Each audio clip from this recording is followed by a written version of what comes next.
Earlier in the show, we started to examine the vote results from 2014, and we examined the abysmal, that was the word we used, turnout in the primaries. What we're going to do for this segment is take a look at the general election. Again, primaries are always worse than general elections, and then midterms are worse than presidential year elections. But nevertheless, consistent with our last segment, the turnout for this general election was abysmal. Let's stick with that word.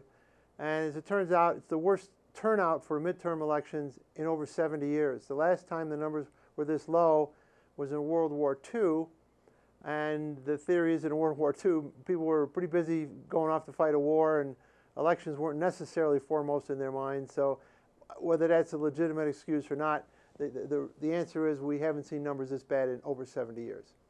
Once again, our source for this is going to be the Washington Post.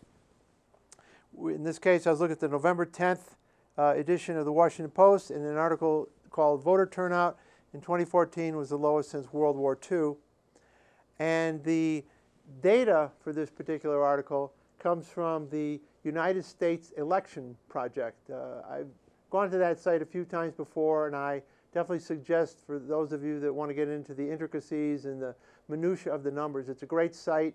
It'll give you a state-by-state breakout, show you what percent turnout was for the highest office, etc.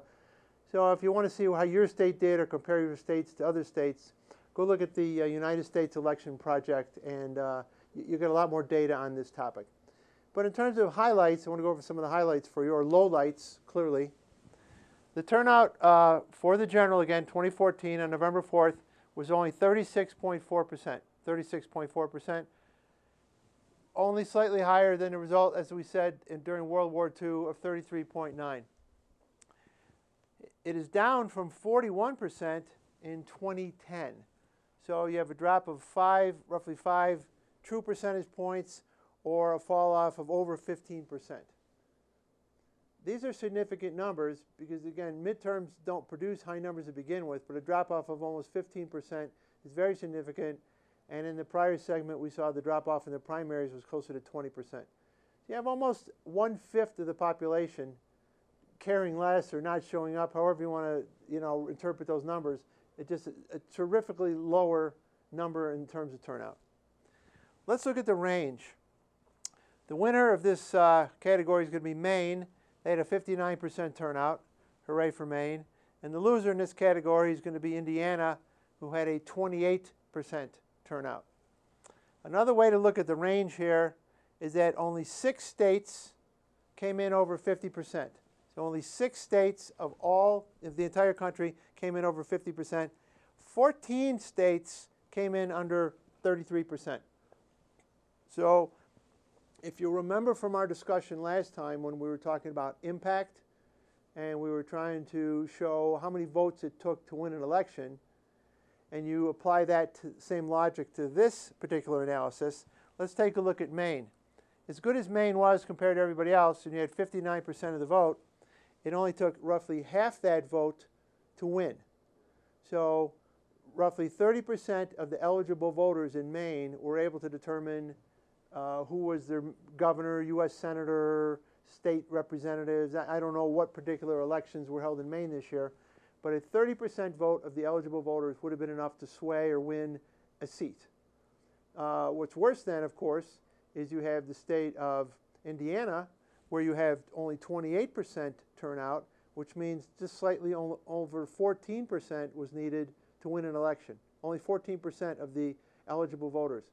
Let's reverse it again. That means in the state of Indiana, 86% of the voters ended up having no say in who won an election.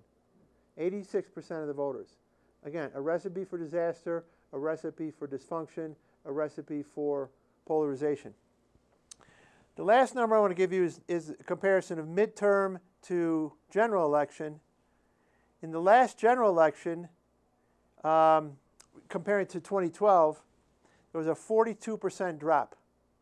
So 42% less people voted in the midterm than in the last general. And the reason this is a relevant number is because normally the drop-off is around 30%. So we know there is a drop-off from the general elections to the primary elections. A normal drop-off is about 30%. Now, that's not good. But in this case, the drop-off from the last general election to this midterm election was 42%. Think of the magnitude of a 42% reduction in anything, let alone voting. And now we'll tie it back to our currency conversation. If your vote is your currency for your politics, your government, and you're not spending that money wisely, in this case, you're having this huge drop-off, you're probably not going to be satisfied with the result, and you're probably going to end up with a dysfunctional government and a polarized government. That's exactly what we have now.